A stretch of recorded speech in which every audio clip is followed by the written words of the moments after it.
नमस्कार दोस्तों, स्वागत है आपका हमारे YouTube चैनल पहाड़ी जी के वॉइस में। दोस्तों, आज हम आपको नैनीताल बैंक स्पेशलिस्ट ऑफिसर भर्ती 2026 पूरी जानकारी और ऑनलाइन फॉर्म भरने की पूरी प्रक्रिया बताने वाले हैं। दोस्तों, अगर आप बैंकिंग सेक्टर में नौकरी की तैयारी कर रहे हैं तो आज की यह वीडियो आपके लिए बहुत महत्वपूर्ण है, क्योंकि नैनीताल बैंक लिमिटेड ने स्पेशलाइज्ड ऑफिसर के विभिन्न पदों पर भर्ती के लिए आधिकारिक नोटिफिकेशन जारी किया है। इस भर्ती में अलग अलग ग्रेड यानी स्केल फर्स्ट, स्केल सेकंड और स्केल थर्ड में स्पेशलिस्ट ऑफिसर के पद शामिल हैं।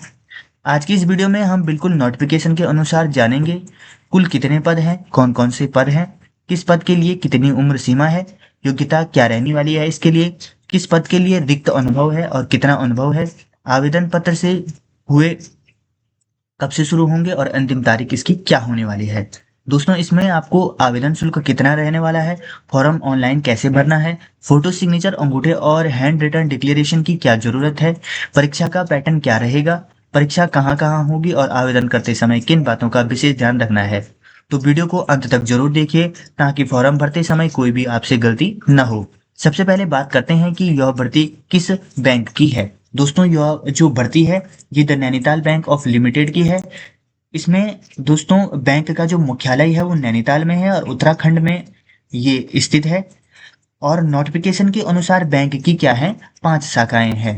ठीक है, सॉरी, 5 स्टेट में 178 शाखाएं हैं। बैंक ने जो स्पेशलाइज्ड सेगमेंट में नियमित आधार पर जो स्पेशलिस्ट ऑफिसर की भर्ती के लिए ऑनलाइन आवेदन इसमें मांगे हुए हैं।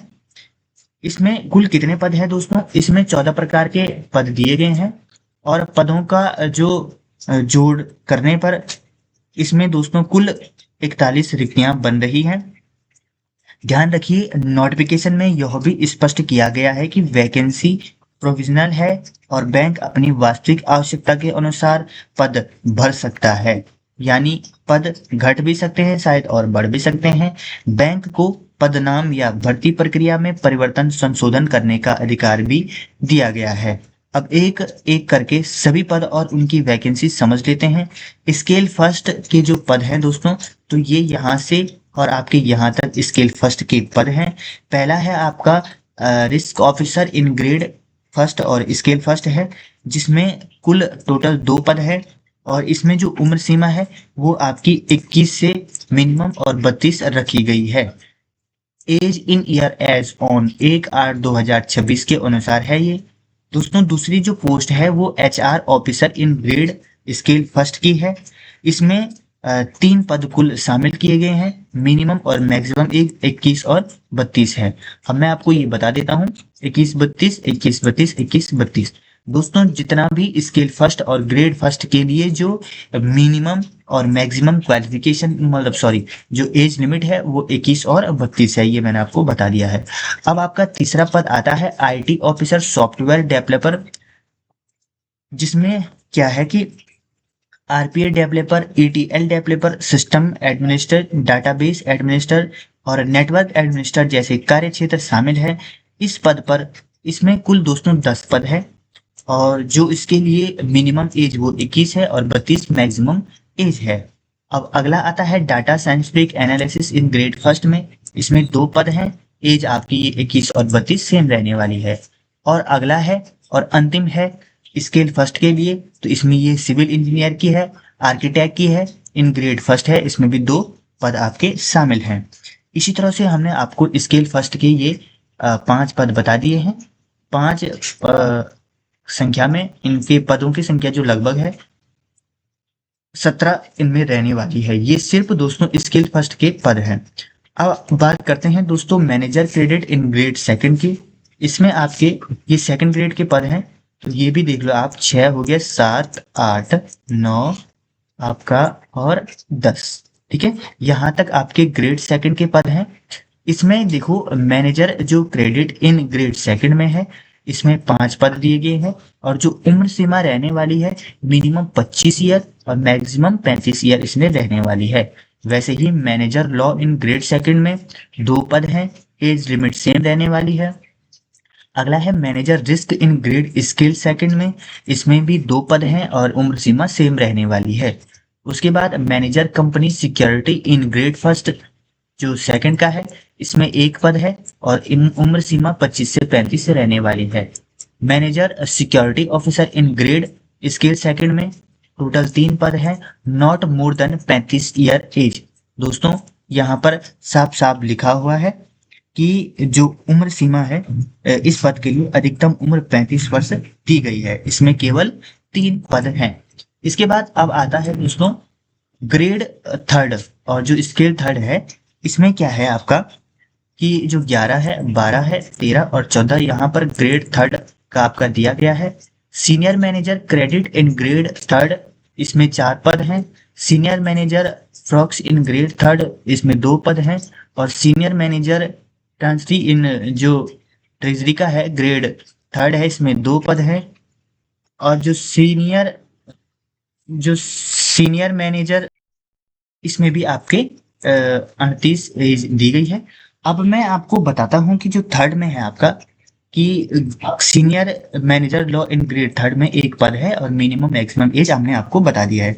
अब सबसे जरूरी बात, किस पद के लिए क्या पढ़ाई आपको चाहिए, तो यहाँ पर नोटिफिकेशन में पूरा डिटेल बताया गया है।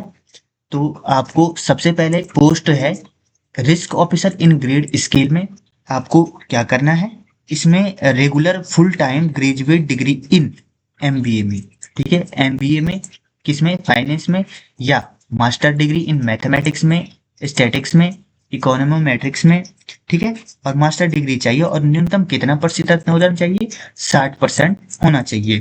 इसके बाद आता है दोस्तों कि जो IIBF है या NIBM, GARP, FRM या CFA जैसी संबंधित सर्टिफिकेट रखने वाले को प्रेफरेंस दी जाएगी।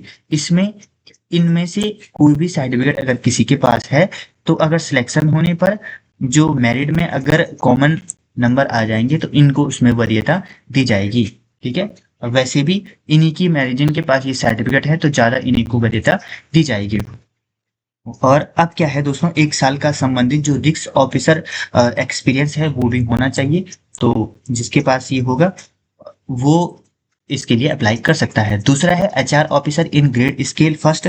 तो HR ऑफिसर में आपका जो HR officer in grade scale है ये regular full time and post graduate degree in MBA with specialisation in personnel. दोस्तों इसमें क्या है आपका कि जो HR वाला है इसमें पर्सनल जो मैनेजमेंट का है, इंडस्ट्रियल रिलेशन में HR, HRD, सोशल वर्क या लेबर लॉ में स्पेशलाइजेशन हो और कम से कम 60% अंक आपके होने चाहिए और 1 ईयर पर का इसमें एक्सपीरियंस होना चाहिए, HR ऑफिसर एक्सपीरियंस का, ठीक है। इसके बाद अगला है दोस्तों कि IT ऑफिसर का। तो IT ऑफिसर का भी सेम इसमें इसके हिसाब से योग्यता दी गई है। इसमें BE, BTech, MTech, ME, MCA में computer science, information technology, electronics and communication या डाटा साइंस से संबंधित क्वालिफिकेशन चाहिए और न्यूनतम आपको कितना, 60% आपके मार्क्स होने चाहिए। इसमें दोस्तों प्रोग्रामिंग में पाइथन, जावा, नेट तथा डाटाबेस में जो आपका SQL की प्रोफेंसी है को प्रेफरेंस दिया जाएगा और संबंधित क्षेत्र में आपके लिए क्या चाहिए, 1 साल का अनुभव होना चाहिए। वैसा ही अगला आपका दोस्तों डाटा साइंस में है, जो इस पद के लिए data science, computer science, static या संबंधित क्षेत्र में आपकी बैचलर्स या मास्टर डिग्री चाहिए और एग्रीगेट में कम से कम आपको 60% अंक होने चाहिए। उसके बाद अब सिविल इंजीनियरिंग का आता है। सिविल इंजीनियरिंग आर्किटेक्ट में जो है इसमें ग्रेजुएट सबसे पहले BE, BTech in civil engineering या बैचलर डिग्री इन आर्किटेक्चर चाहिए और न्यूनतम 60% होना चाहिए और संबंधित फील्ड में कंस्ट्रक्शन मैनेजमेंट या प्रोजेक्ट मैनेजमेंट में 1 साल का आपके पास अनुभव होना चाहिए। इसके बाद आता है आपका manager credit grade scale second में। तो जो सेकंड की योग्यताएं हैं इस पद के लिए क्रेडिट डिपार्टमेंट या जो आपका क्रेडिट हैंडलिंग है इसमें आपको क्या चाहिए दोस्तों, मैं ये सेकंड का आपका बता दूं, रेगुलर फुल टाइम ग्रेजुएट है MBA फाइनेंस में, ये इसके लिए एलिजिबिलिटी चाहिए। जिसके पास इसमें 3 साल का वो हो, अनुभव हो, उनके लिए ये ठीक है। इसकी योग्यताएं लगभग हर उसमें कॉमन है, आप इसका स्क्रीनशॉट लेकर भी देख सकते हो। मैनेजर लॉ ग्रेड में, रिस्क ग्रेड में, यहाँ से आप उनकी योग्यता स्क्रीनशॉट लेकर देख लेना, जिसकी जो है वो उसके लिए अप्लाई कर देना। इसके साथ मैंने आपको ये 9 और 10 वाला भी आप स्क्रीनशॉट ले लेना, और ये 11 और 12 वाला भी स्क्रीनशॉट ले लेना। उसके बाद 13 और 14 वाला भी स्क्रीनशॉट ले लेना। इसके इसके हिसाब से मैंने आपको पूरी पोस्ट के बारे में एक हिसाब से बता दिया है। अब एक जरूरी बात है दोस्तों, एलिजिबिलिटी की। नोटिफिकेशन के अनुसार क्वालिफिकेशन फुल टाइम और रेगुलर होनी चाहिए, और रिकॉग्नाइजेशन यूनिवर्सिटी यूजीसी जो यूनिवर्सिटी है या एआईसीटी अप्रूव्ड इंस्टीट्यूट या गवर्नमेंट रेगुलर बॉडी द्वारा रिकॉग्नाइज्ड बोर्ड द्वारा इंस्टीट्यूट से आपकी क्या होनी चाहिए, शिक्षा होनी चाहिए। और सबसे महत्वपूर्ण बात है, distance mode, open schooling, part time, corresponding course और एक्जीक्यूटिव एमबीए मोड से एजुकेशन पूरी करने वाले उम्मीदवार एलिजिबल नहीं होंगे। जो भी होंगे रेगुलर वाले होंगे। अब बात करते हैं आवेदन की तारीख की। दोस्तों जो इसकी आवेदन की तारीख है वो आपकी ऑनलाइन आवेदन की जो 15 अगस्त 2026 से 7 सितंबर 2026 तक है। यानी उम्मीदवार 15 अगस्त 2026 से 7 सितंबर 2026 तक ऑनलाइन आवेदन कर सकते हैं।